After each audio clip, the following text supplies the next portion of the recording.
Well, welcome back to Wano's Photos in the video, and today we'll be talking about the pros and the exposure they have and the difference between men and women.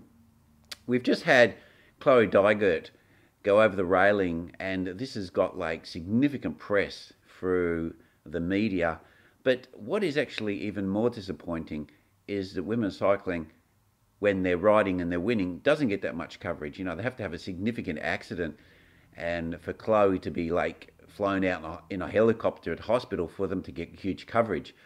And, you know, my heart goes out to her and hope she's okay.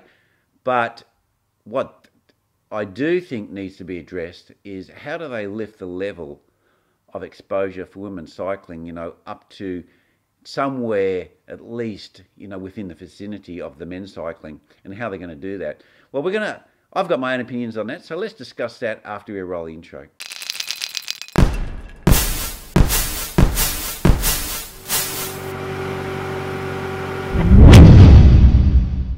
Well, it's no secret that the women's cycling is significantly underfunded compared to the men's cycling. And, you know, a lot of these women cyclists, they just don't make that much money, you know, like a lot of them have to actually subsidise, you know, their living with other sources of income because they just don't get paid that much. And we can't really just increase their salaries to be the same as men because the women's teams aren't getting the money to pay them because they're not getting the sponsorship, they're not getting exposure. So who wants to advertise and who wants to pay a lot of money for advertising when it's not being seen on the media, because that's their point. So we do live in an economic society and economics need to be considered.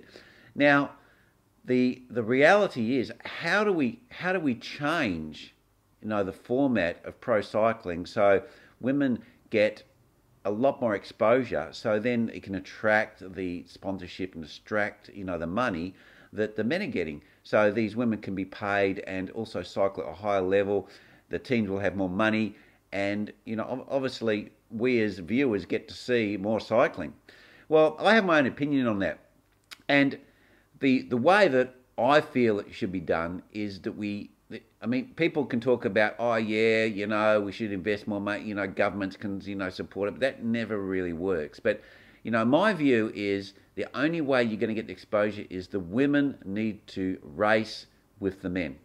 Now, of course, you know, the women are going to get beaten by the men because, you know, we just look at the watts figures and the speeds and everything like that. The men are much faster. So what we need to do is we need to build in handicap rules and handicap situations.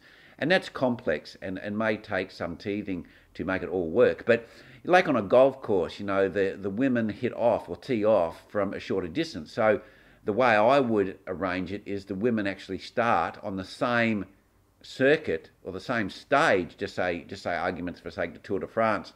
You would actually have the women start up the road, and you would set that distance so the men and women would finish at about the same time.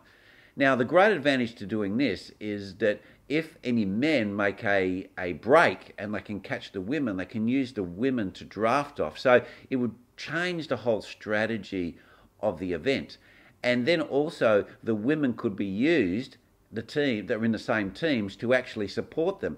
Or we could actually give extra bonuses and extra points for the men getting the women over the line at a higher position in the actual overall rankings. And we could have, you know, different sort of jerseys like they do for the women and for the men. And of course there would be the outright woman, and then there would be the outright team, and all these points would add up. And of course then we would see the same cars, the same riders, all women, all men, all in the same race, and the same cameras, all getting the same exposure. And even if the cameras didn't want to follow the women, when the men catch them, we'll be seeing them anyway, because the men will be mixing it with the women towards the end of the event.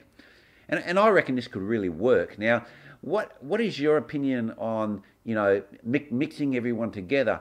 The reality is women for longer events should have the stamina to be able to ride these distances. I know the men do a bit more pushing and shoving, but we have rules about that and people do get penalised. So it may need to be a little bit harsher in those sorts of areas, just so it makes it a little bit more fair, because women in a lot of cases are physically smaller and can't push and shove as much.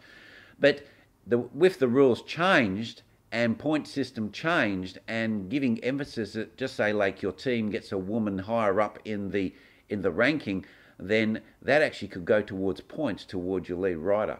So you can have all these sorts of keys that help or encourage, the women to actually get over the line at a higher position. So I'd like to see what people think about this, because it's something that's not really discussed much, and I've actually given it a lot of thought, and I think it could really work, because I think women's cycling really needs a big boost, and the only way you're going to do that is to get them in the spotlight with the men. Anyway, let me know what you all think. It's a bit of a it's probably a bit of a divided topic, so let's hear what you got to say. Cheers, from Wano's Photos.